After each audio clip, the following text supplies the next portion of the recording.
জি 24 ঘন্টায় বাংলায় 5 নিয়ে আমি সব্যসাচী আপনাদের সঙ্গে। আর আজ দিনভর নজর ছিল সুপ্রিম কোর্টের শুনানির দিকে, যে শুনানিতে প্রধান বিচারপতি তিনি বলেছেন যে এখনো পর্যন্ত সিবিআই যা স্ট্যাটাস রিপোর্ট দিয়েছে সেটা যাতে কোনোভাবেই বাইরে না আসে সেদিকে নজর দিতে হবে। কিন্তু একটা ইঙ্গিত তিনি দিয়েছেন, সিবিআই এখনো পর্যন্ত স্ট্যাটাস রিপোর্টে যা যা দিয়েছে তাতে বিচলিত বোধ করছেন প্রধান বিচারপতি। কেন বিচলিত বোধ করছেন তা নিয়ে প্রশ্ন, তা নিয়ে চর্চা। এমনকি সিবিআই স্ট্যাটাস রিপোর্টে দিল যাতে প্রধান বিচারপতি বাকি বিচারপতিদের বিচলিত হতে হলো। তার মানে এর সঙ্গে যেরকম আন্দোলনকারীরা মনে করছেন বড় সড়ো ষড়যন্ত্র এবং বড় কোনো নাম তাই কি রয়েছে, এই নিয়ে চর্চা আরও বেড়েছে, কারণ প্রধানমন্ত্রীর সেই মন্তব্যে, প্রধান বিচারপতির সেই মন্তব্যে। আমি রয়েছি গ্রাউন্ড জিরোতে, যেখানে প্রতিবাদ মিছিল এখনো পর্যন্ত চলছে। কিছুক্ষণ আগে পাওয়া খবর আপনারা প্রত্যেকেই জানেন যে পুলিশ কমিশনারকে বদল করে দেওয়া হয়েছে। মনোজ ভার্মা কলকাতা পুলিশ কমিশনার, তাকে দায়িত্ব দেওয়া হয়েছে এবং ছাত্রদের দাবির অনেকটাই মানা হয়েছে। ছাত্ররা এখন মিটিং করছেন কি না সেদিকে আমরা আপডেট নেব, কর্মবিরতি উঠবে কি না সেদিকেও আমরা নজর রাখবো। আমাদের সঙ্গে স্টুডিওতে যারা রয়েছেন একটু আপনাদের সঙ্গে আলাপ করি যে আমাদের সঙ্গে বৈষ্ণব চট্টোপাধ্যায় রয়েছেন, তৃণমূল কংগ্রেসের দীপ্তিমান বসু বিজেপি রয়েছেন, শতরূপ ঘোষ সিপিআইএমের রয়েছেন এবং আশিস চৌধুরী আইনজীবী আমাদের সঙ্গে রয়েছেন। আমি শুরুতে আমাদের প্রতিনিধি কমলাক্ষের কাছে যাব, কারণ কমলাক্ষ, ছাত্রদের তরফে, আন্দোলনকারী চিকিৎসকদের তরফে যেরকম দাবি করা হয়েছিল, আজকে তার প্রধান মুখ্যমন্ত্রী মমতা বন্দ্যোপাধ্যায় যে প্রতিশ্রুতি দিয়েছিলেন সেই প্রতিশ্রুতি তিনি দিয়েছিলেন এবং তা কার্যকর হলে তার আন্দোলন তুলে নেবেন।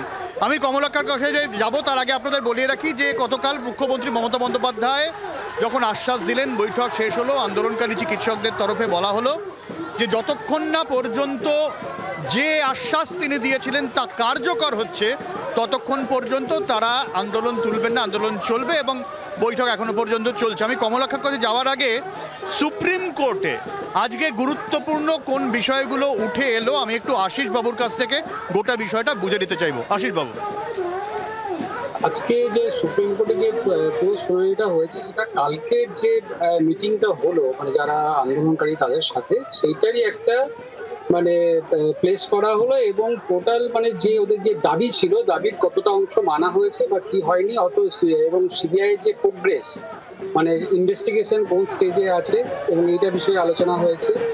আর দ্বিতীয় কথা হয়েছে কালকে যে মিনিটসটা লেখা হয়েছে মিনিটসের মধ্যে কোন কোন জিনিসগুলো তাদের মেনে নেওয়া হয়েছে এবং যারা জুনিয়র ডাক্তার তারা কি দাবি করছেন, সিনিয়র ডাক্তার কি দাবি করছেন, সেগুলো সুপ্রিম কোর্টের কাছে বলা হয়েছে। এবং রাজ্য সরকারের তরফে যেটা জানানো হয়েছে প্রধান বিচারপতিকে, সেটা হচ্ছে যে রাজ্য সরকার কি ধরনের কাজ করেছে তাদের প্রোটেকশনের জন্য সেগুলো অনেকটা তুলে ধরা হয়েছে।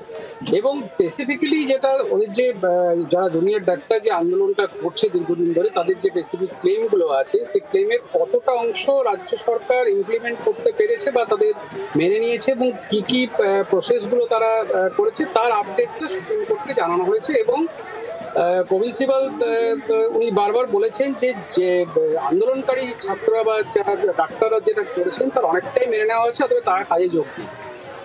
এবং আপনাকে একটু থামাতে হচ্ছে, আমি পরে আবারও আপনার কাছে আসবো, আমার একটা বিরতির সময় হয়ে গিয়েছে, বিরতির পর ফিরে আসবো, সঙ্গে থাকুন।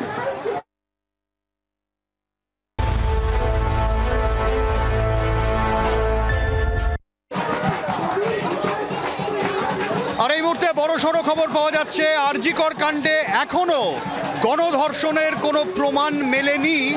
এখনো পর্যন্ত একজনেরই যোগসূত্র মিলেছে এমনটাই সিবিআই এর দাবি, এমনটাই সিবিআই আদালতে জানালো, শিয়ালদা আদালতে সিবিআই এমনটাই জানালো। ঠিক কি কি আর সিবিআই জানিয়েছে শিয়ালদা আদালতে আরও আপডেট দেবে বিক্রম, থাকবেন আমার সাথে। আরও একবার জানিয়ে রাখি, চিকিৎসক ধর্ষণ খুনের পর ষড়যন্ত্র করেছেন সন্দীপ এবং অভিজিৎ, এমনটাই শিয়ালদা আদালতে সিবিআই তরফ থেকে জানানো হয়েছে। আরও কি জানানো হয়েছে সিবিআই তরফে, বিক্রম রয়েছেন আমাদের সঙ্গে, বিক্রম জানাবে। বিক্রম, দেখো, আজকের সিবিআই তরফ থেকে যে তথ্য আদালতের সামনে রাখা হয় সেখানে কিন্তু তারা একটা অত্যন্ত গুরুত্বপূর্ণ বিষয় বলছে, যেখানে তারা বলছেন যে টালা পুলিশ স্টেশন থেকে তারা ইতিমধ্যেই সিসিটিভি ফুটেজ সিজার করেছে এবং তার সঙ্গে সঙ্গে তাদের যেটা বক্তব্য যে অ্যাকিউজ অর্থাৎ অভিজিৎ মণ্ডল ওসি টালা থানার যিনি ওসি, তার মোবাইল ফোনটি বাজেয়াপ্ত করা হয়েছে এবং সেটি খতিয়ে দেখে তার ফিচার অ্যানালিসিস করা হচ্ছে। তারই মধ্যে কিন্তু বেশ কয়েকটি মোবাইল ফোনের নাম্বার এই মুহূর্তে তদন্তকারীদের হাতে এসে পৌঁছেছে এবং সেই সমস্ত মোবাইল নম্বরের সিপিআর থেকে শুরু করে তাদের সেই মোবাইল নম্বরের হোল্ডারদের কি ভূমিকা ছিল সেই বিষয়গুলো কিন্তু খতিয়ে রাখা হচ্ছে সিবিআই তরফে এবং সেই কারণে সিবিআই বলছে যে এই দুই অ্যাকিউজ অর্থাৎ অভিজিৎ মণ্ডল এবং সন্দীপ ঘোষ তাদেরকে হেফাজতে রাখাকালীন তারা কিন্তু সহযোগিতা করেননি এবং তারা কার্যত ইমেসির উত্তর দিয়েছে এমনটাই অভিযোগ করা হচ্ছে। সে কারণে আরো 3 দিনের জন্য হেফাজতের প্রয়োজন রয়েছে। সেখানেই কিন্তু আজকে যখন ডিফেন্স লয়ারের তরফ থেকে অর্থাৎ অভিযুক্তের আইনজীবীর তরফ থেকে যেখানে বলা হচ্ছে যে কার্যত এখানে ইন্টেনশনালি রাইট টু লিবার্টি কাটেল করা হচ্ছে এবং যিনি যাকে গ্রেফতার করা হয়েছে তিনি একজন government official in the rank of inspector এবং সেখানেই আজকের যাদের প্রশ্ন সিবিআইকে যে মার্ডার এবং রেপের যে কনস্পিরেসি করেছিল এক্ষেত্রে নাকি শুধু এভিডেন্স ট্যাম্পার করা হয়েছে, অর্থাৎ এই অভিজিৎ মণ্ডল টালা থানার ওসি তিনি কি এই মার্ডার এবং রেপের ঘটনায় সরাসরি যুক্ত নাকি তিনি এভিডেন্স ট্যাম্পার করেছে। এখানেই কিন্তু সিবিআই তরফ থেকে বলা হচ্ছে যে গণধর্ষণে এখনো পর্যন্ত কিন্তু কোনো প্রমাণ পাওয়া যায়নি, একজনেরই ইনভলভমেন্ট পাওয়া।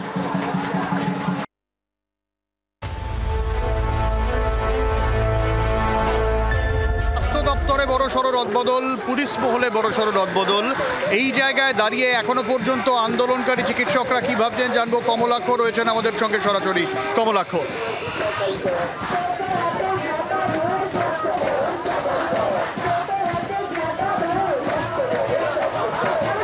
কমলাক্ষ, আন্দোলনরত চিকিৎসকরা ঠিক কি ভাবছেন?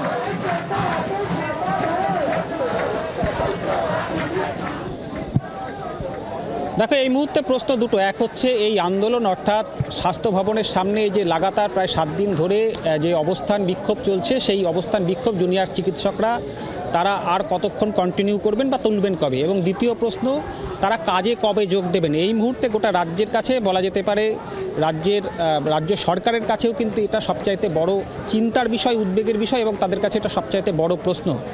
এবং এই প্রশ্নই কিন্তু আজকে প্রধান বিচারপতি সুপ্রিম কোর্টের তিনি এই আন্দোলনকারীদের যে আইনজীবী রয়েছেন ইন্দিরা জয়সিংহ তার কাছেও করেছিলেন যে জুনিয়র চিকিৎসকরা তারা আন্দোলন তুলে তারা কখন কর্মবিরতিতে যোগ দিচ্ছেন। সেক্ষেত্রে এই আইনজীবীর উত্তর ছিল তারা জেনারেল বডির বৈঠকের পরে তারা সেই সিদ্ধান্ত নেবেন। তোমাকে আপডেট জানিয়ে রাখি যে এই মুহূর্তে বেলা 5টার পর সেই জেনারেল বডির বৈঠক, অর্থাৎ জুনিয়র চিকিৎসকরা এতদিন যে কোনো সিদ্ধান্ত নেওয়ার সময় ঠিক যেভাবে সকলে মিলে সমস্ত অর্গানাইজেশন বা বিভিন্ন মেডিকেল কলেজের যারা প্রতিনিধিরা রয়েছেন তারা একযোগে যে সিদ্ধান্ত নেন, সেই জেনারেল বডির বৈঠক শুরু হয়েছে। আমি তোমাকে দূর থেকে সেই ছবি দেখানোর চেষ্টা করছি। সেই বৈঠক তারা করছেন, বৈঠক শুরু হয়েছে।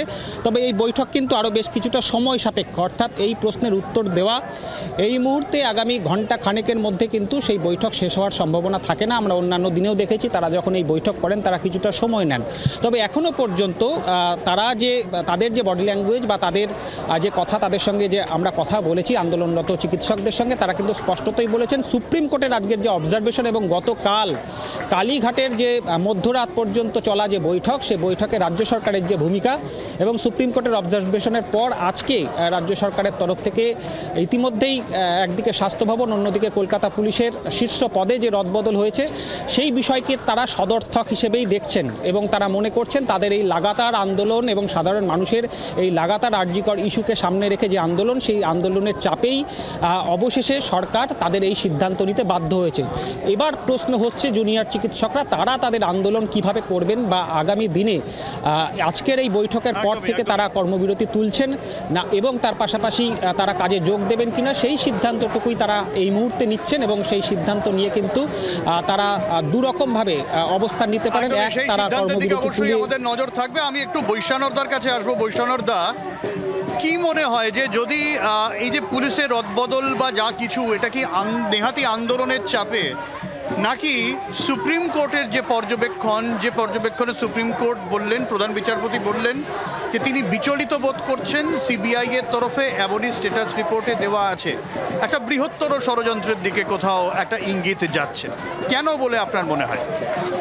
আমার মনে হয় যে রাজ্য সরকার আন্তরিকভাবে চেষ্টা করেছে যে ওনাদের আন্দোলনকারীদেরকে তাদের কথা শুনে ব্যবস্থা গ্রহণ করা এবং তার সঙ্গে সাধারণ মানুষের যে লক্ষ লক্ষ মানুষের যে সরকারি হাসপাতালে চিকিৎসা পরিষেবার যে বিষয়টা আছে নিশ্চিতভাবে তারা সেটা উপলব্ধি করবেন আন্দোলনকারীরা, এবং আমাদের রাজ্যের যে জুনিয়র ডক্টরসরা আছেন তারা সেটা উপলব্ধি করে তারা কাজে যোগ দেবেন। এবং আজকে supreme court CBI status report সম্বন্ধে অনেক মন্তব্য আসছে, কিন্তু আমি যতদূর জানি ওখানে স্ট্যাটাস রিপোর্টটা কিন্তু সিল বন্ধ করা খামের মধ্যে ছিল, সেটা কিন্তু কেউ পড়েওনি, মানে সেটা সাধারণভাবে জানার কথা নয়।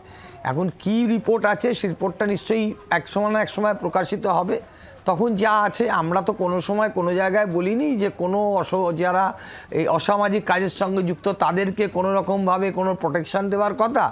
আমরা বলেছি যে অপরাধীরা যারা করেছে তাদের শাস্তি পাক। আমাদের মুখ্যমন্ত্রী, রাজ্যের মুখ্যমন্ত্রী, তিনি এই ফাঁসির দাবিতে মিছিলও করেছেন এবং সিবিআই তদন্ত করছে। সিবিআইয়ের এখন তদন্তের ভার সিবিআইয়ের হাতে। আমরা চাই সাধারণ মানুষ চিকিৎসার জন্য যারা সরকারি হাসপাতালে যান, যারা এর সামর্থ্য নেই বেসরকারি হাসপাতালে নিয়ে যাওয়ার জন্য, সেই সাধারণ মানুষের জন্য ডাক্তারবাবুরা তারা কাজে যোগ দেবেন এবং সরকারি হাসপাতালে যে স্বাভাবিক পরিস্থিতি সেটা ফিরে আসবে।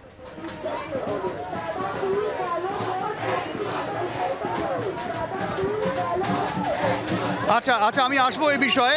আমি দীপ্তিমান শতরূপেরও প্রতিক্রিয়া নেব। একটা বিরতির সময় হয়ে গিয়েছে, ফিরে আসবো বিরতির পর, সঙ্গে থাকুন।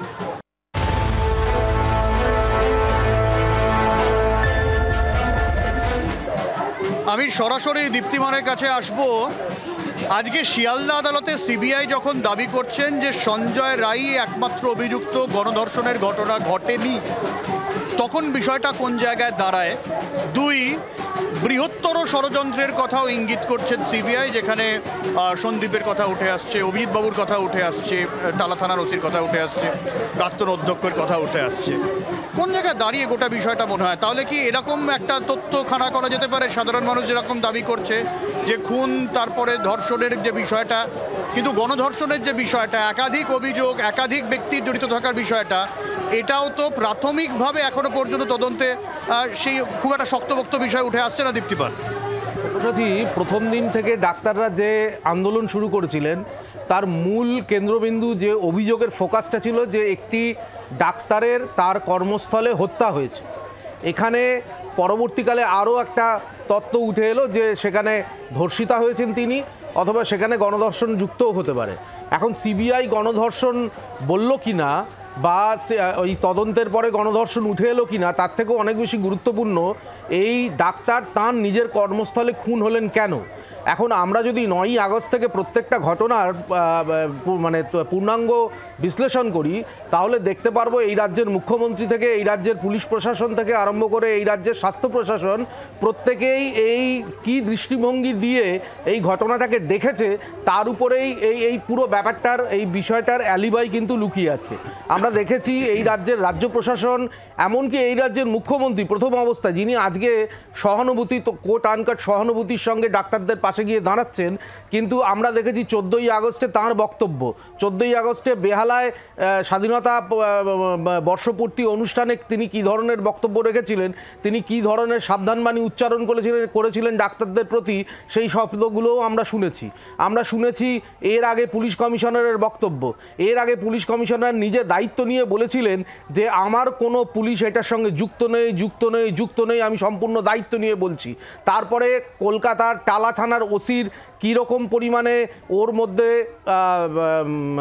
অবদান আছে সেটা কিন্তু সিবিআই খুঁজে বের করেছে। সুতরাং বিষয়টা এত সহজ নয়, বিষয়টা সঙ্গে একটা ইনস্টিটিউশনাল দুর্নীতি, ইনস্টিটিউশনাল করাপশন জড়িয়ে আছে, এবং যে কারণে এই ডাক্তার বোনটি খুন হয়েছে।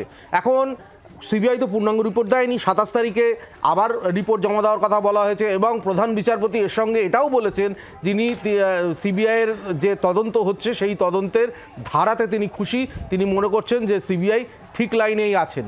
এখন গণধর্ষণ হয়েছে কি না, বা গণধর্ষণ না হলেই যে এই অপরাধের গুরুত্ব কমে যায়, এরকমটা ভাবার কোনো কারণ নেই বলেই আমি মনে করি। সব্যসাচী। শতরূপ, দেখুন, প্রথম কথা হচ্ছে, আমি একটা কথা শুনলাম, বৈশানা চ্যাটার্জি বলছেন যে সরকারের আন্তরিক চেষ্টা আছে ঘটনাটায় যাতে জাস্টিস পাওয়া যায়। ডক্টর আক্তার আলী যেদিন এই সন্দীপ ঘোষ অ্যান্ড কোম্পানির দুর্নীতির কথা সরকারকে জানিয়েছিলেন, সেদিন মমতা বন্দ্যোপাধ্যায় আক্তার আলীকে ট্রান্সফার করে দিয়েছিলেন, সন্দীপ ঘোষকে বাঁচিয়েছিলেন।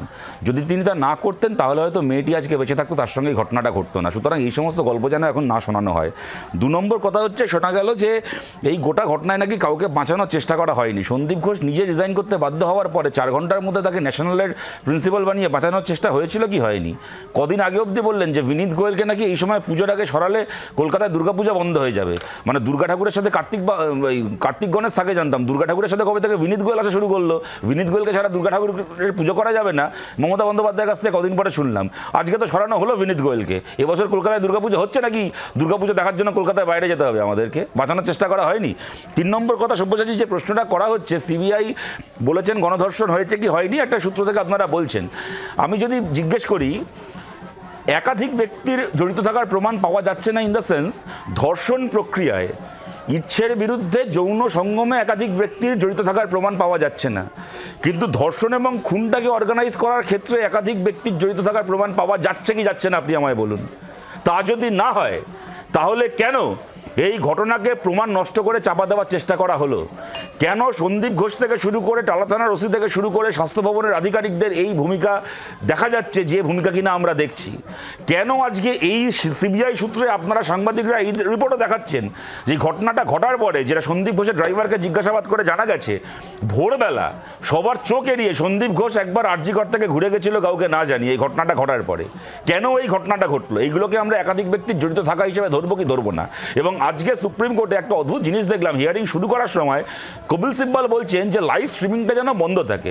মমতা বন্দ্যোপাধ্যায় বলতেন ওনার বাড়ির ভেতরের বৈঠকে লাইভ স্ট্রিমিং করা যাবে না, তার একটা মানে ছিল। কেন আমরা কুণাল ঘোষের মুখ থেকে শুনেছি 7,000 টাকা ওনার বাড়িতে রাখা আছে, লাইভ স্ট্রিমিং হলে সেটা টাকার ছবি উঠে যেতে পারে। কপিল সিব্বল বলছে সুপ্রিম কোর্টে লাইভ স্ট্রিমিং করা যাবে না। কেন? আচ্ছা, অভিজিৎ গাঙ্গুলি যে কদিন যাচ্ছিলেন আমরা দেখতাম এই তৃণমূল কংগ্রেসকে, এই কপিল সিব্বলদেরকে প্রশ্ন করতে, কেন অভিজিৎ গাঙ্গুলির এজলাসের লাইভ স্ট্রিমিং হয় না? তখন লাইভ স্ট্রিমিং হচ্ছে না বলে এদের মাথায় মানে কি বলবো, আকাশ ভেঙে পড়তো। তখন লাইভ স্ট্রিমিং হচ্ছে না বলে এদের মনে হতো জাস্টিসের সর্বনাশ হয়ে যাচ্ছে। আর এখন লাইভ স্ট্রিমিং হচ্ছে বলে কপিল সিব্বলরা চাইছেন, মানে কপিল সিব্বল তো ব্যক্তি কপিল সিব্বল চাইছে না, পশ্চিমবঙ্গ সরকার চাইছে লাইভ স্ট্রিমিং বন্ধ থাক। কেন? সুপ্রিম কোর্টে কি এমন আলোচনা, কি এমন জিনিস সামনে আসছে যেটা আমরা জানতে পারলে আপনাদের অসুবিধা হচ্ছে? এবং আমার শেষ কথা এই প্রসঙ্গে, কদিন ধরে এরা খুব করে ডাক্তারদেরকে, সুপ্রিম কোর্ট বলেছে কাজে ফেরো কাজে ফেরো, ডাক্তারদের এই কোর্টের নির্দেশ বলে ডাক্তারদেরকে 5-5টা হুমকি চিঠি পাঠিয়েছে চিফ সেক্রেটারি, হোম সেক্রেটারিদের দপ্তর থেকে 5-5টা হুমকি চিঠি গেছে। এবার আমি জিজ্ঞাসা করছি, আজকে যখন ডাক্তারদের পক্ষ থেকে ইন্দিরা জয়সিং সুপ্রিম কোর্টে দাঁড়িয়ে জিজ্ঞেস করছেন যে মিলর্ড আপনারা বলেছিলেন ডাক্তারদেরকে কাজে ফিরতে, আপনাদের একটা প্রি কন্ডিশন ছিল যে ডাক্তারদের নিরাপত্তাহীনতার বিরুদ্ধে সেটাকে কাটানোর জন্য রাজ্যের সরকার ব্যবস্থা গ্রহণ করবে। আমরা জানতে চাই রাজ্যের সরকার 1, 2, 3, 4 করে বলুক তারা ডাক্তারদের সুরক্ষার জন্য কোন কোন ব্যবস্থা গ্রহণ করেছে। তখন সরকার পক্ষের আইনজীবী তত করে তোতলাচ্ছিল কেন? কেন উত্তর দিতে পারলো না? অর্থাৎ একদিন ধরে যে ডাক্তারদেরকে ব্ল্যাকমেল করলেন, ফালতু কথা বলছিলেন তো, আজকে সুপ্রিম কোর্টে ওদের এই বক্তব্য নোট করা হয়েছে যে রাজ্যের সরকার বিরতির পর সঙ্গে থাকুন।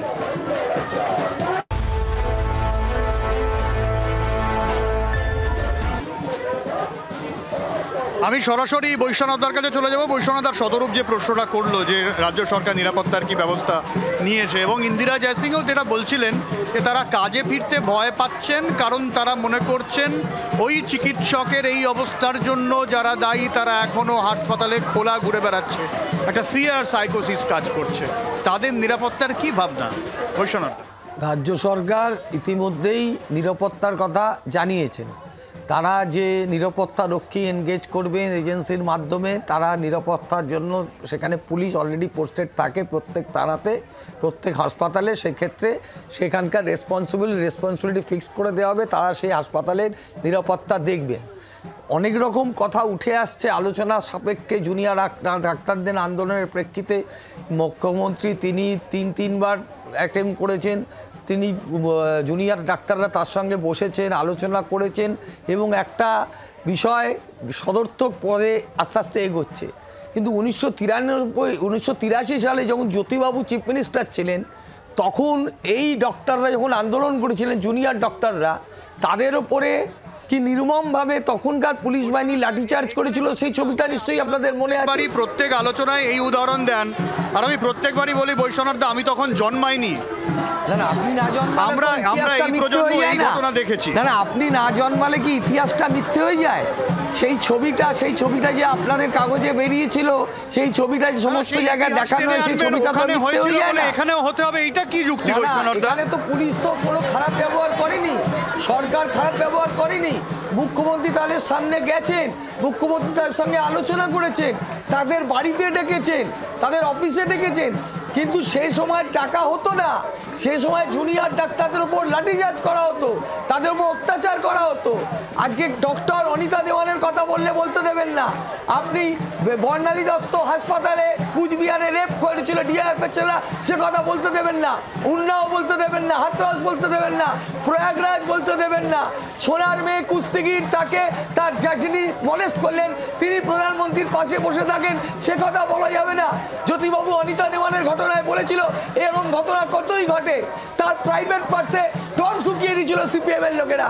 ধানতলা, বালতলা, বিরাটি, সিঙ্গু, ফুলবাগান, কটা ঘটনা বলবো। 34 বছর ভুলে যাবে। উত্তরটা দিতে পারি? বলতে পারবে না, বলতে পারবে না। আমি উত্তর নেব দীপ্তিমানের কাছ থেকে, শতরূপের কাছ থেকে একটা বিরতির পর। সঙ্গে থাকুন।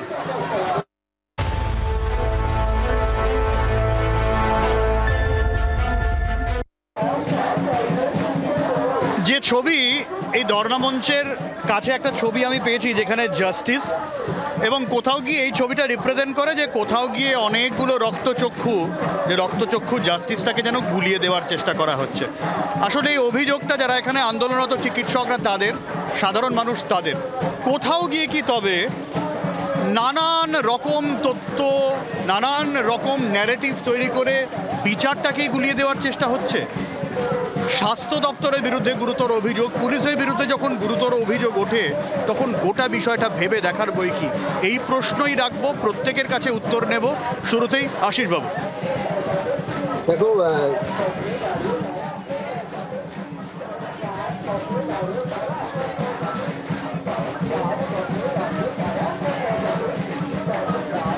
যেটা আজকে সুপ্রিম কোর্টে মূলত দুটো বিষয়ের উপর গুরুত্ব দেওয়া হয়েছে। একটা যেটা হচ্ছে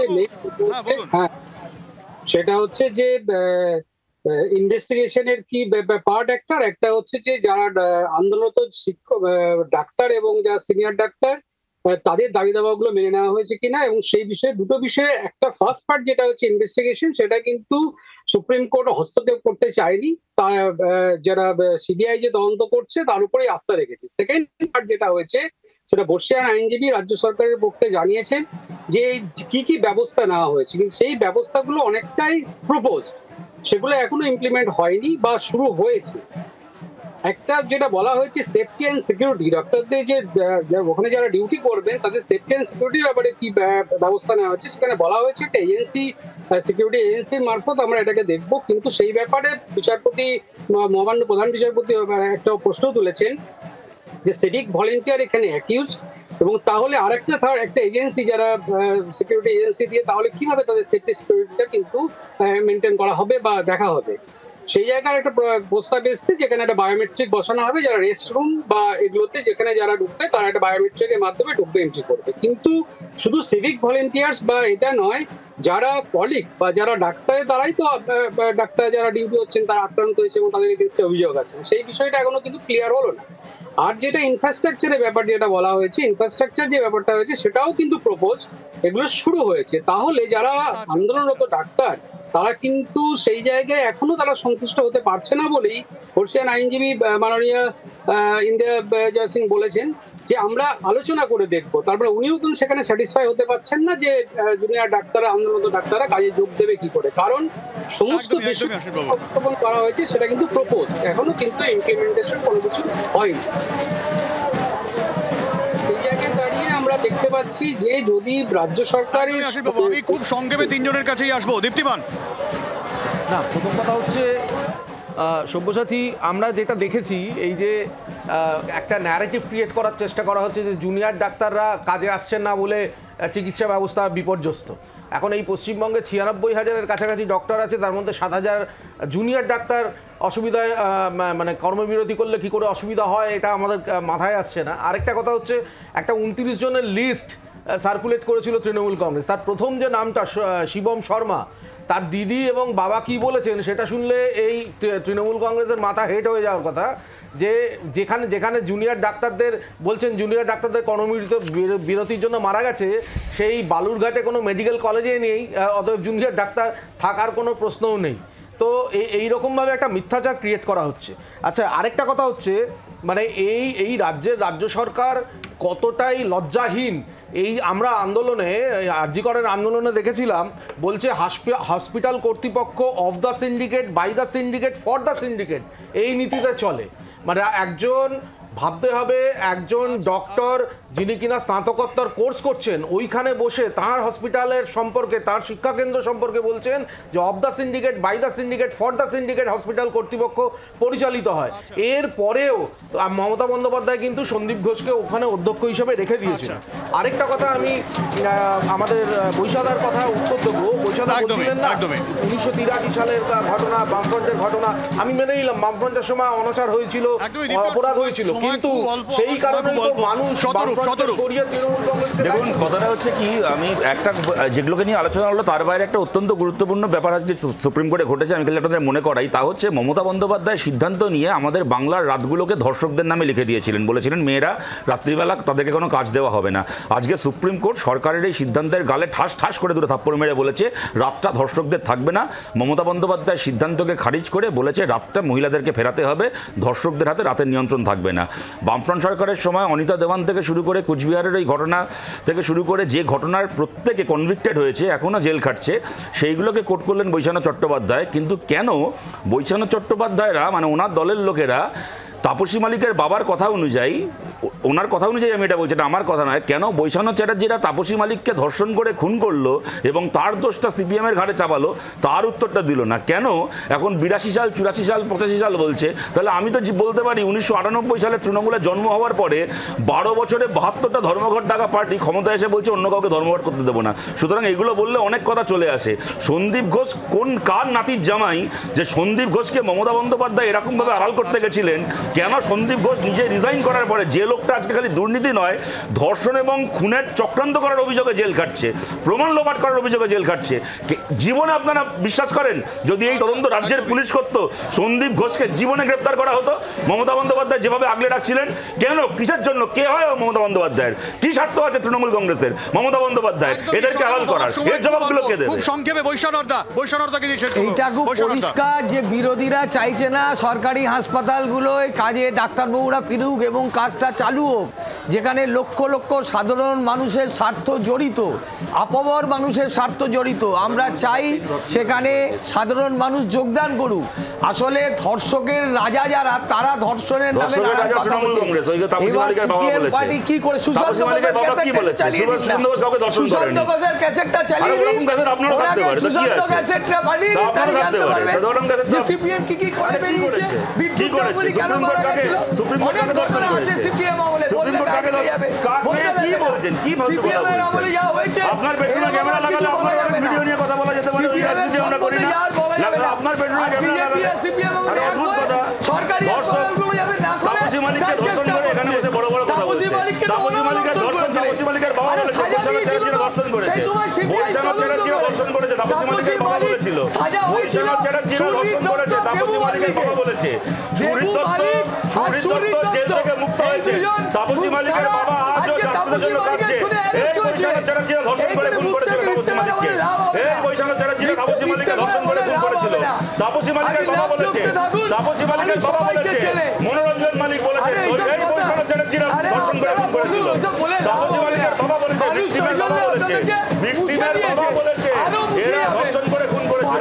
তারপরে বসে বড় বড় কথা বলছে, কে হয় মমতা ব্যানার্জির, কে হয় সন্দীপ ঘোষ, সন্দীপ ঘোষের কে হয় মমতা ব্যানার্জি, মমতা ব্যানার্জির কে হয় সন্দীপ ঘোষ, সন্দীপ ঘোষ কি রঞ্জিত ঘোষের কেউ হয়, সন্দীপ ঘোষ কি রঞ্জিত ঘোষের কেউ হয়, সন্দীপ ঘোষ কি রঞ্জিত ঘোষের কেউ হয়, সন্দীপ ঘোষ কি রঞ্জিত ঘোষের কেউ হয়? আলোচনা চর্চা চলতেই থাকবে, কিন্তু দিনের শেষে আমাদের যে নজর থাকবে যে এই কর্মবিরতি উঠছে কিনা এবং অবশ্যই বিচার মিলছে কিনা। যে বিচারের দাবিতে এখনো পর্যন্ত যে ছবি আপনারা দেখছেন, চিকিৎসক থেকে শুরু করে সাধারণ মানুষ এখনো পর্যন্ত স্বাস্থ্য ভবনের সামনে অবস্থানে।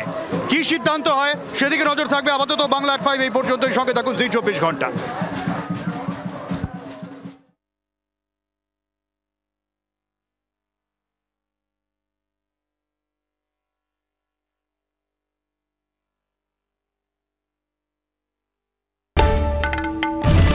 বাংলার আওয়াজ, বাঙালির আবেগ, জি 24 ঘন্টা।